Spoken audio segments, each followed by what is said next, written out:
Quero te atualizar sobre uma notícia de última hora que estamos acompanhando durante toda a manhã.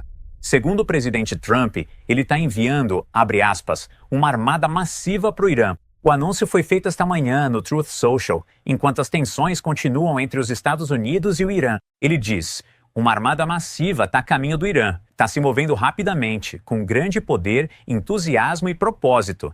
É uma frota maior, liderada pelo grande porta-aviões Abraham Lincoln, do que enviada para a Venezuela. Assim como na Venezuela, está pronta, disposta e capaz de cumprir sua missão rapidamente, com velocidade e violência se necessário. Esperançosamente, o Irã irá rapidamente, abre aspas, sentar à mesa e negociar um acordo justo e equitativo, sem armas nucleares. Um acordo que seja bom para todas as partes. O tempo está se esgotando. É realmente essencial. Como já disse ao Irã uma vez, façam um acordo. Eles não fizeram e houve a Operação Martelo da Meia-Noite, uma grande destruição no Irã. O próximo ataque será muito pior. Não deixem isso acontecer de novo. Obrigado pela atenção a este assunto. Presidente Donald J. Trump.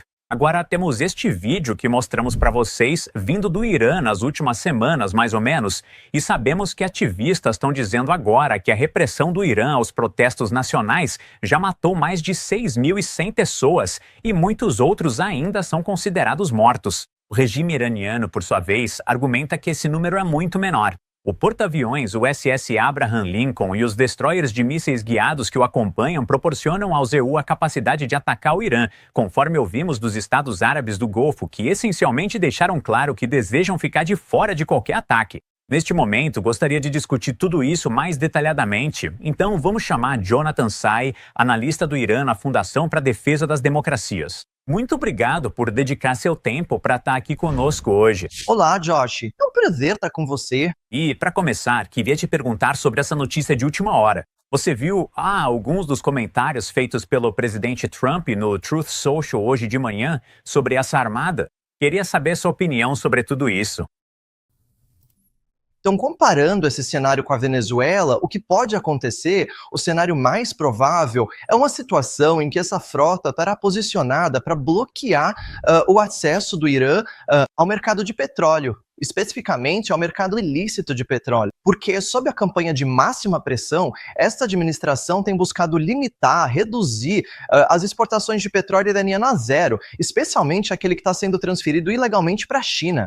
Esse é um cenário provável, mas outro ponto de vista sobre isso é que essa é uma mensagem para a República Islâmica de que, claro, nós vamos avançar e faremos o possível para buscar diplomacia com vocês, mas se isso não se concretizar, teremos que recorrer a uma ação cinética contra vocês, seja contra instalações militares ou estoques de mísseis balísticos. Então, na verdade, é uma mensagem para a República Islâmica, e agora a bola está com eles. É discutível se um regime como o de Teherã realmente negociaria de boa fé, mas, de qualquer forma, todas as opções agora estão, digamos, sobre a mesa quando se trata de um possível acordo ou de um ataque contra a República Islâmica.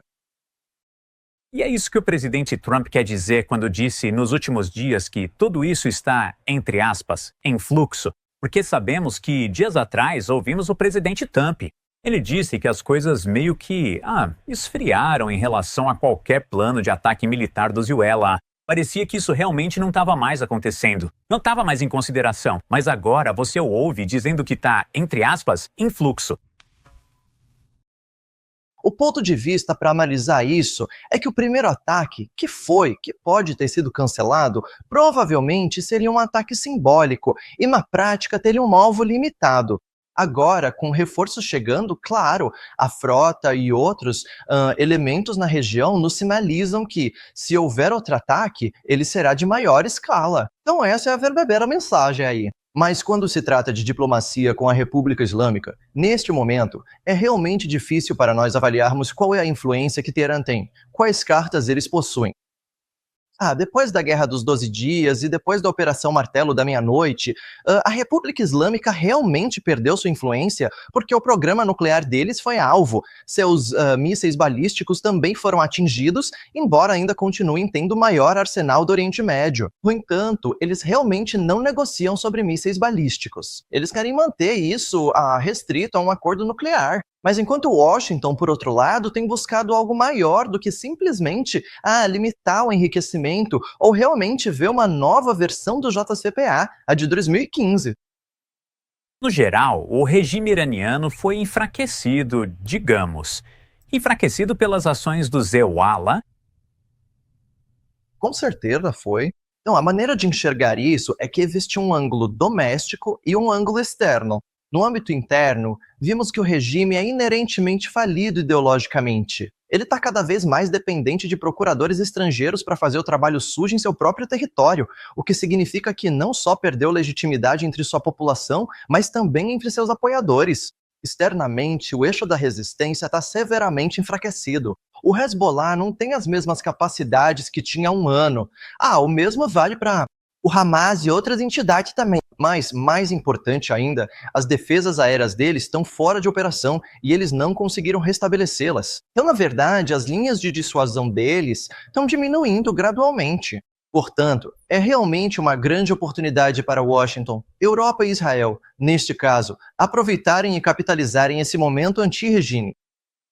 Porque, na verdade, é só uma questão de tempo até vermos outra onda massiva de protesto. Claro, o regime vai continuar atirando nesses manifestantes, mas, ainda assim, isso mostra que esse regime é inerentemente legítimo. É o maior patrocinador estatal de terrorismo do mundo e, na verdade, eles tentaram assassinar o presidente Trump mais de uma vez.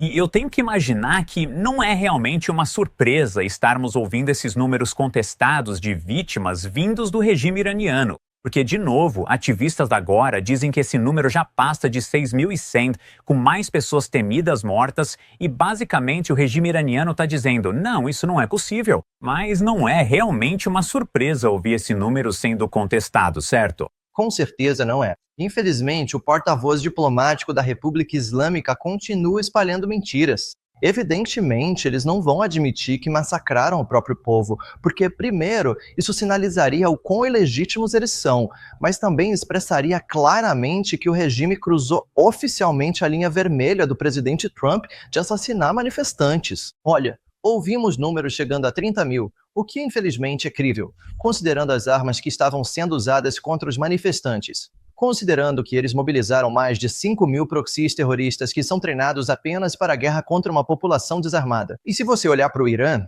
um país de 90 milhões de habitantes, com muitas cidades grandes, 14 milhões de pessoas só na capital, esses números começam a fazer sentido para você. Se eles matassem algumas centenas em cada cidade, os números rapidamente chegariam a dezenas de milhares, e eles já fizeram isso antes. Não é a primeira vez que eles atiram contra manifestantes. Sabemos que em 2019 eles conseguiram matar 2.000 pessoas em cerca de 24 horas. Então agora que esse movimento já dura 3 semanas, somado aos cortes de internet, isso nos mostra que, realisticamente, o número é muito maior do que o que ouvimos de certas agências, ou da própria República Islâmica. E enquanto a gente observa tudo isso acontecer, é importante lembrar que um grande aspecto disso tudo foi a economia, certo?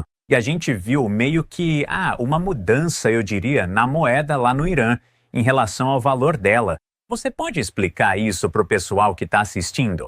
Então, os movimentos de protesto no Irã tiveram diferentes gatilhos ao longo da última década. Esse mais recente teve um gatilho econômico. No entanto, as reivindicações não se limitaram à reforma econômica. Quando você olha para os cantos dos protestos, ninguém espera uma melhora na economia. Todas as exigências dos manifestantes são por uma mudança de regime. Dito isso, há outros gatilhos que também levaram a movimentos de protesto no Irã, como, por exemplo, uma crise ambiental. A escassez de água foi causada, infelizmente, por má gestão e por construções de barragens sem critério e sem padrão. Também há execuções sumárias de prisioneiros políticos e até de criminosos comuns. Então, se você olhar por todos esses ângulos, existem problemas sistêmicos dos quais os iranianos sofrem, e eles sabem que uma simples mudança de política ou reforma não vai resolver essas questões, e que, na verdade, precisam se afastar dessa República Islâmica. Mas mais importante ainda, eles sabem como que querem substituir isso. Então, os pedidos pelo retorno do príncipe herdeiro Pahlavi nos mostram que o público iraniano não quer esse regime, e além disso, já escolheu o que deseja como alternativa, o que torna essa onda realmente inédita em comparação com os movimentos anteriores. O que precisamos ficar de olho? Essa é sempre minha última pergunta para você. Nas próximas horas, dias. Claro, Tivemos essa declaração do presidente Trump um pouco mais cedo hoje sobre essa armada. Então, o que devemos observar nas próximas horas e dias?